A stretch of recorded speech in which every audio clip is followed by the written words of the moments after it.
Welcome to Freaked Out with your co-hosts, Liz and Landon. What's up, everybody? Guess what? We're back. That is so correct. Our girl Taylor Swift popped off 31 new songs, and we couldn't help ourselves. We decided to bring a new surprise episode for you guys. You know, for those of you who are all about Tay Tay, this is just like an episode for you celebrating her album.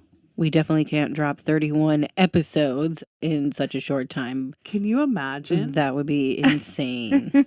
But I'm ready for this.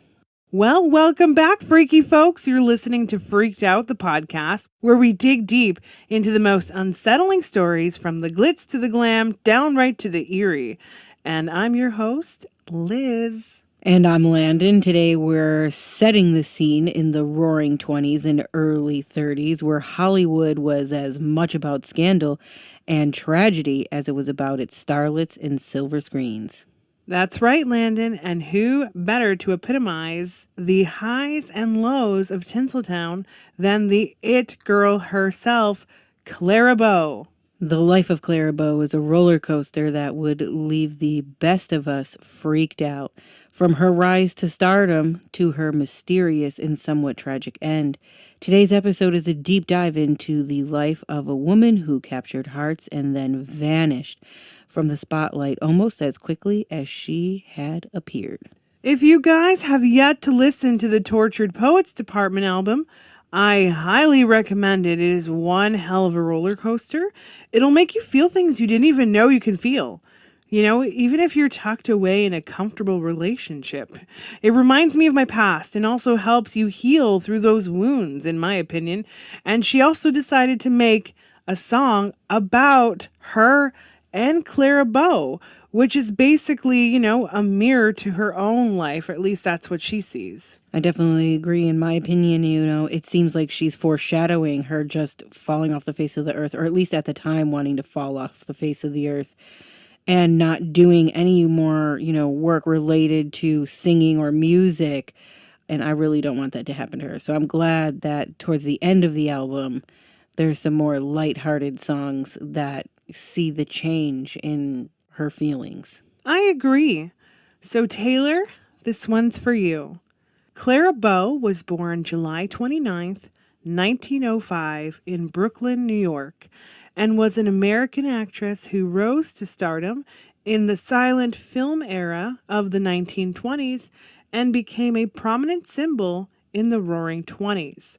Now, her childhood, however, was really sad and tragic because there was a lot of poverty, hardship, and family instability, which contrasted starkly with the glamorous public image she later cultivated. Now, Clara was the third child of Robert and Susan Bow, but her two older siblings died in infancy, leaving her as the only surviving child. Her father was often absent and reportedly abusive when he was present, which added to the family's difficulties. She basically had a lot of pressure in her life from birth. Their first two children died, but you survived, so let's make all of our wishes and dreams come true into you in your life. Obviously, the mother's gonna deal with the mental health side of things. She just lost two kids back to back. That's gonna crush and cause a lot of problems traumatically. Now, Clara's mother, Sarah Bow, suffered from severe mental health issues, including episodic psychosis and depression, which were exasperated by the stresses of poverty and the challenges of raising Clara in such a troubled household. And not to diagnose her myself, but I think she was severely dealing with some major postpartum depression prior to Clara's birth. And it's very interesting that her name was Clara. I thought that was totally a stage name, so it's good to know. Now, Sarah's mental health was unstable, and there are references to a particularly traumatic incident where she reportedly threatened Clara's life with a knife. This incident is said to have been rooted in Sarah's psychotic episodes, and it left a lasting impression on Clara, which, I mean, hello, yeah, definitely is going to leave a lasting impression on her. Oh, yeah. Now, from what it sounds like from what I've heard from Clara directly, And yes, she's a very active spirit in this episode already and enjoying the hell out of it because, she loves Taylor Swift too. She shows me that she had no clue that her mother was crazy. She didn't realize the psychosis could cause her to be this way. She basically just had this underlined fear of her mother, thinking that she was actually the one who killed her other two siblings. So she was like, traumatized by that. And she didn't realize that this was driven by mental health related issues. She was deathly afraid of being murdered in the middle of the night by her mom.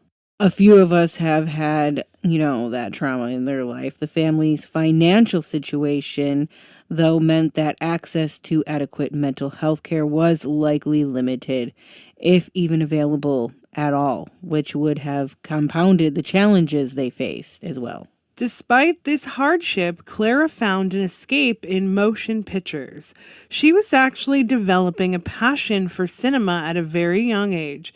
Now, she would go on to enter into the entertainment industry, where her talent and charisma quickly made her one of the most beloved actresses of all times.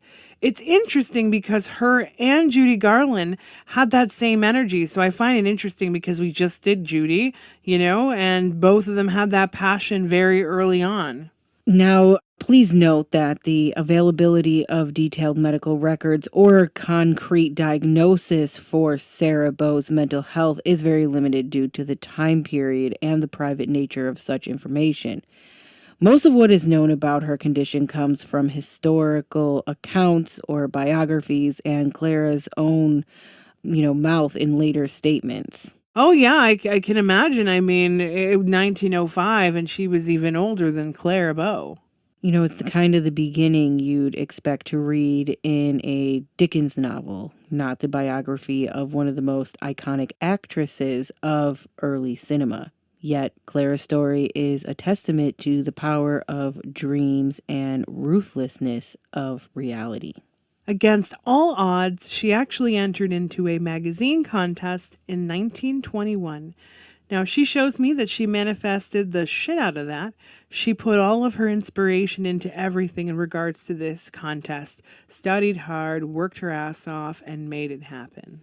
Clara Bow's involvement in a magazine contest in 1921 was a key event that helped launch her career in the film industry. In 1921, Clara Bow, who was a struggling actress at the time, entered that magazine contest held by the magazine Motion Picture Classic.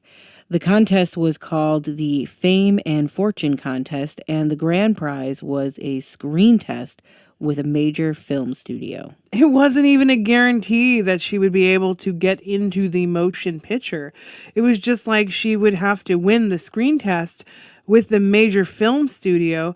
So she had to really work it. And she shows me she basically choked leading up to this situation. She felt like she did a horrible job, even on her screen test when she wanted it. Clara Bow's entry in the contest stood out, and she was selected as one of the winners. As a result, she was awarded the opportunity to do a screen test with Preferred Pictures, a film studio in New York. The screen test was successful, and Clara Bow was offered a contract with the studio, making the beginning of her film career. She shows me she thought she made it. She couldn't believe she made it. She wanted to make sure that she took her success and made it into something incredible. She was going to get her mom help. She was going to do everything she could to make sure that her and her mother and others around her didn't struggle anymore. She planned to save the poor. She also liked animals as well, and she was hoping to help homeless animals. She had many, many, many goals and was hopeful that her life was going to start the way she wanted. She had no idea what stardom was truly all about and what it meant. Following her contract with Preferred Pictures, Clara Bow went on to star in numerous silent films and became one of the biggest stars of the 1920s. Known for her natural acting style and her distinctive look, Clara Bow quickly rose to fame and became known as the It Girl, a term popularized by her starring role in the 1927 film It. That is actually so cool. So basically, she is the OG it girl because she was in a movie, and that makes so much sense. I love learning little facts about things and where things come from. Absolutely, Liz. Clara Bow became the embodiment of the flapper era, that, vibrant, free spirited, and bold symbol of modern womanhood. With her Cupid bow lips and her energetic on screen presence, she became a sensation. But fame, as we know, is a double edged sword. Clara's personal life became the subject of public scrutiny. Her love affairs, her finances, her mental health were all splashed across the newspapers. Who does that sound like? It wasn't long before the pressures of stardom began to take their toll. Claire was hounded by numerous rumors, lawsuits, and betrayals. The tabloids were relentless, and the industry that once adored her turned back when she needed them the most. Sounds a hell of a lot like what's going on with Taylor Swift right now. Interesting. I find that when anyone, especially a woman, because it's always women, you don't see anyone following and obsessively stalking the crap out of men in any way. It's usually like Taylor Swift, Scarlett's, like Britney Spears. It's almost like they're just waiting for something majorly terrible to happen so that they can capture it and be like, aha, we knew you weren't perfect, and look at you fucking up now. It drives me nuts. Even Princess Diana, too. She was like a starlet as well. Oh, yeah. I'm fine with myself, and this is just me and a minimal amount of audience watching me in comparison to her. Like, it freaks me out sometimes with all the people that depend on me. But, like, God, I can't even imagine what it is on, like, Taylor's level. And when I react to people being mean to me, I get a large amount of hate back. They're shocked. They're shocked that, like, oh, why? What do you mean you're going to come up against me with your rude comment? It just blows me away. Women are not allowed to be angry or frustrated. It's extremely difficult sometimes to keep your composure. Sometimes it just has to be let out, and it's not a bad thing. It's a reaction to what's coming towards you. So if anyone fucks around with you, don't take it seriously. Screw them. Who cares what women should be like? Fuck it. I used to be one of those women that would just blindly follow a man because I've got to be the cool girl. Not only the cool girl, I got to be the girl that doesn't speak out or doesn't do this or does this. Like, fuck it. If you're not good enough for them, then fucking walk away. That is the best solution and the easiest. There's some psychic advice for you there. People don't, see it from that perspective, though, in any capacity. They don't see that, like Clara Bow, Taylor Swift, Britney Spears, all these people, including you, that these people are just human. Oh, yeah. They look at her, as she deserves to get all the hate because she's part of fame and being a celebrity, but it shouldn't be that way. We shouldn't be so judgmental about things that we don't know or that are none of our business, or what someone does in their life, regardless if they're a celebrity or just a person that has even a large following. Yep. Like, everybody's human. What they don't realize is that it just shows your cards. It shows that you're intimidated by a strong woman. So remember that, ladies and men. Clara Bow fell from grace as swift as her rise. By the 1930s, her star was fading. Sound movies were coming into the mix, and unfortunately, it revealed her Brooklyn accent, which didn't fit the mold of what Hollywood wanted. It definitely happened swiftly. Number one, her career breakthrough came within the 1925 silent film, The Daring Years.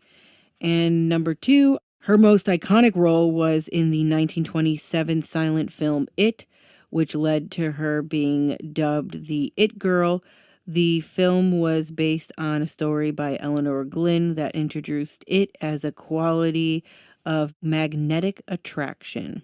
She was one of the leading box office draws of her time, and starring in films that were commercial successes and basically pushed her career to being Hollywood's leading lady. transition to sound. Although her career was primarily in silent film, she made a successful transition to talkies, which is what they called talking films back then, starting with the 1929 film The Wild Party. She actually appeared in over 50 silent films and 11 talkies. Some of her notable films include Man Trap, Wings, Hula, and Call Her Savage.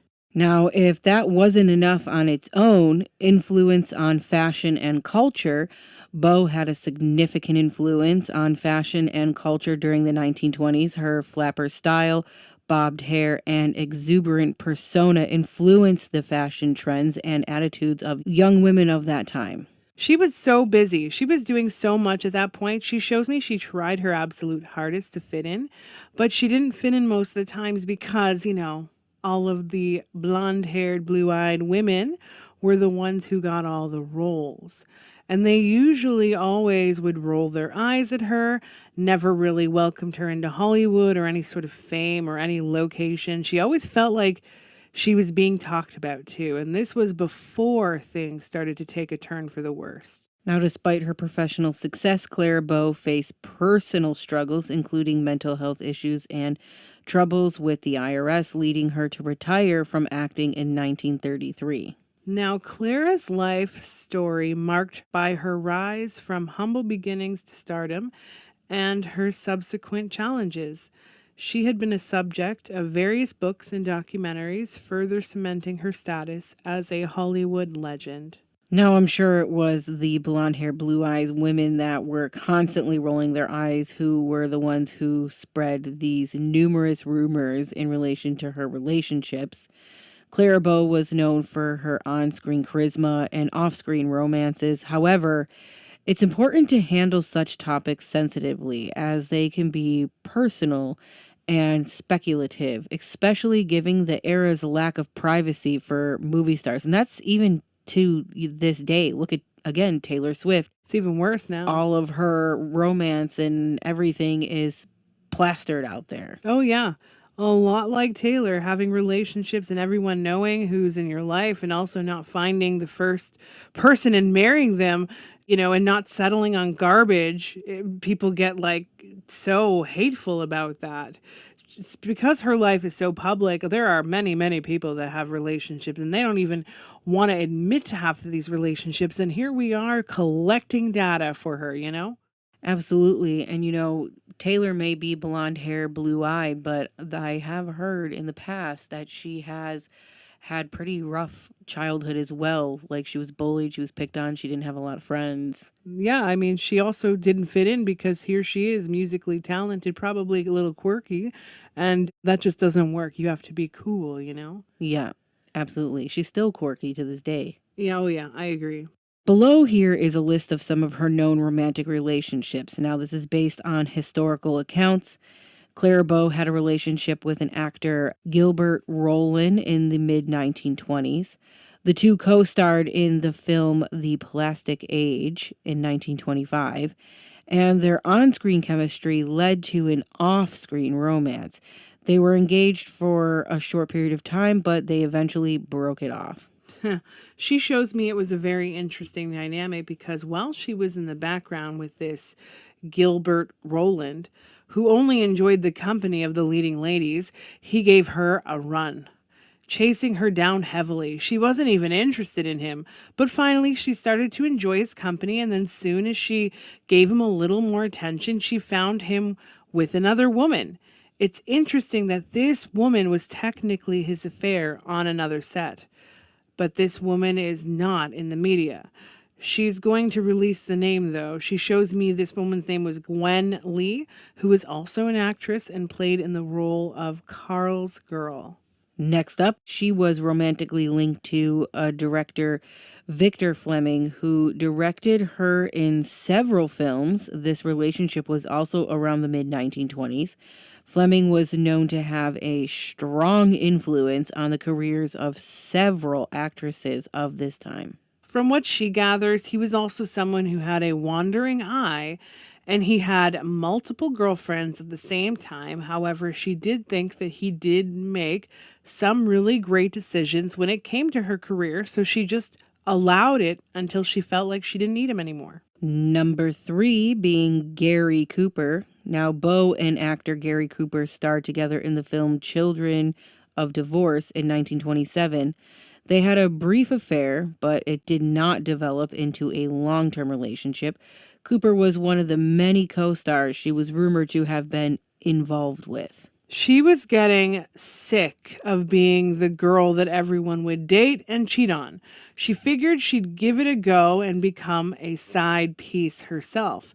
She shows me that it wasn't more enjoyable than being the one cheated on because she had to watch him indulge in so many different situations with other women, watching two of them dancing and kissing, and then, it just didn't suit her either. So she left him high and dry as well.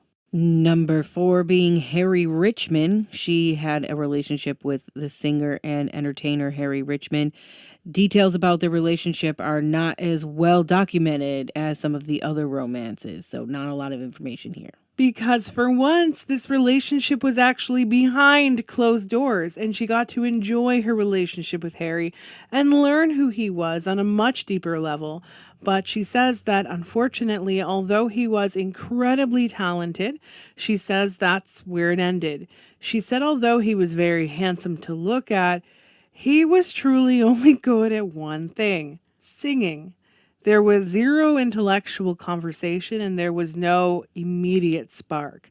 She also felt a lot of pressure around her to get married to this particular individual, and that made her run even faster. Number 5 being Rex Bell or George Beldman Jr. Now, Clara Bow's most significant and lasting relationship was with actor and later Nevada Lieutenant Governor Rex Bell. They met on the set of the film True to the Navy in the 1930s and married in 1931. They had 2 sons together and remained married until Clara's death in 1965. Their marriage was seen as a stabilizing factor in her life, especially after she retired from acting. He is there by her side to this day. He's her Travis Kelce. He's someone who was there through it all, and he really truly helped her so much. She says that she probably would have died a lot earlier in her life if she didn't have him. And she says she's incredibly grateful for what they had. He had been there through all the bad things. He would take the newspaper away and he would keep her calm. He would keep her in her own little world with him. And the two of them had their little bubble and not allowing anyone to step inside. And she actually really enjoyed it. Although scared that she was going to traumatize her children, she is incredibly grateful that she did not, and she got to spend that time being that mom to her kids. It's also worth noting that Clara Bow's personal life was often the subject of media speculation and sensationalism. She was a victim of a rumor mill of her day, with many stories about her romantic life being exaggerated or fabricated. The pressures of fame, invasive media, the scrutiny, and her own mental health struggles undoubtedly impact her relationships and overall, her well-being. Oh, yeah. Claire's status as a sex symbol and the it girl of the 20s made her personal life the subject of, the public fascination. But it is more important to approach her history with respect for her privacy and acknowledgement of the different social context of her era. A lot like we all should be doing with Taylor Swift. Right? Now, Clara Bow passed away on September 27th of 1965 from a heart attack at the age of 60. There are few specific events that lead directly to her death, as it was a result of her declining health conditions. There were a lot of factors involved in her death, and we're going to go over them little by little because she wants to express all the details about this. Now, mental health issues for Clara Bow. Throughout her life, Clara Bow struggled with mental health problems, including episodes of severe depression and what later reports suggested may have been symptoms of bipolar disorder. Her mental health would have had an overall impact on her physical well-being. It is so very important that people keep up on their mental health. And I know that people don't realize how much it impacts your physical, but it truly does. She shows me that she definitely had a bipolar disorder. She also shows me that there was manic depression that was going on. She also went through a lot of depression with her entire career, and she didn't even think it was possible. She didn't truly have anyone to help her maneuver through these awful rumors about herself, wishing that, she hadn't gone through the whole process of fame and thinking that maybe she would have had a better mental health path if she had stayed away from it. Now, health and lifestyle of Clara Bow. Now, she suffered from chronic insomnia and was reported to have had nervous breakdowns in the 1940s. The stress of her early career, coupled with her health issues, may have taken a toll on her physical health. She shows me that although it was only reported that she had a nervous breakdown once, she actually had a nervous breakdown multiple times, and she was on the set of a few movies. She had constant mental health breakthroughs through her entire life, and she shows me that the last one was not the last one recorded. She had dealt with it many times over. She shows me that she felt like she was crazy and insane, but her husband stuck by her anyway. Thankfully, he truly was there for her. Now, while they were married, it also came with two sets of stresses, especially with her husband's political career, which made their lives a little bit more public. She said that that part truly didn't bother her. She said that it was just people's own perceptions of this. She shows me she didn't mind being in the public eye as long as she wasn't being talked about or focusing heavily on her. Because it was more on him, she didn't have as big of a fear going in public.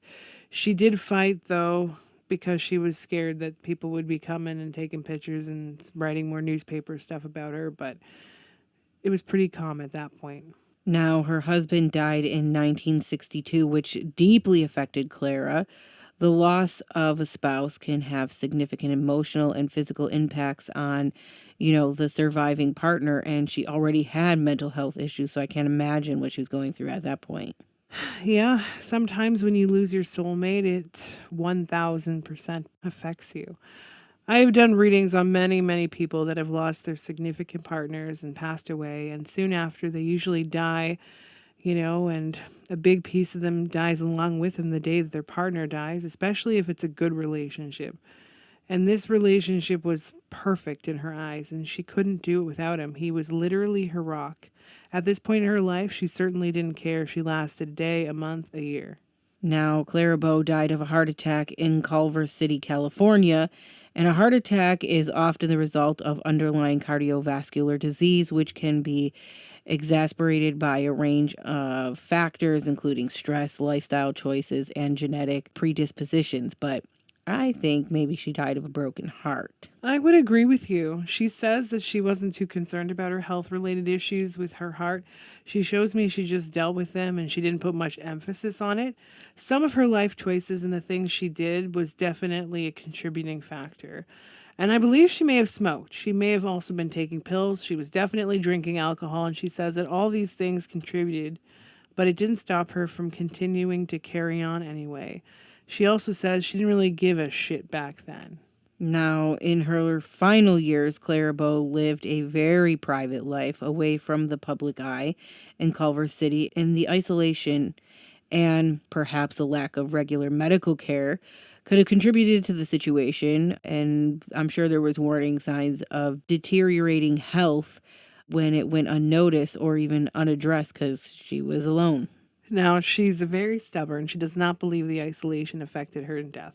She says that if anything, it was her sanctuary. Her time, she was so sick of being in the public eye that it was the best way to keep to herself. She really did enjoy that time. She didn't care what people thought about her.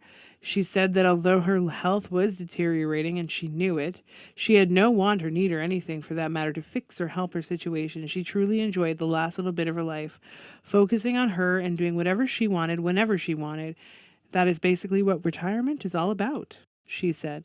Her story leaves us with more questions than really answers. And what could Clara Bow's life have been like if she had been born in a different time, with the understanding and support that every one of us strive for today? From what I gather, when it comes to Clara Bow, she feels as though she would have still been ridiculed regardless of the time she had been and born. We're in 2024, so we still have people attacking a 30-year-old woman because she has something in her music that's not even being offensive. But no matter how she does it, she's literally thrown, under the bus. Basically, people are coming at her, as a Catholic Christian colony, wearing a uniform and become a robot.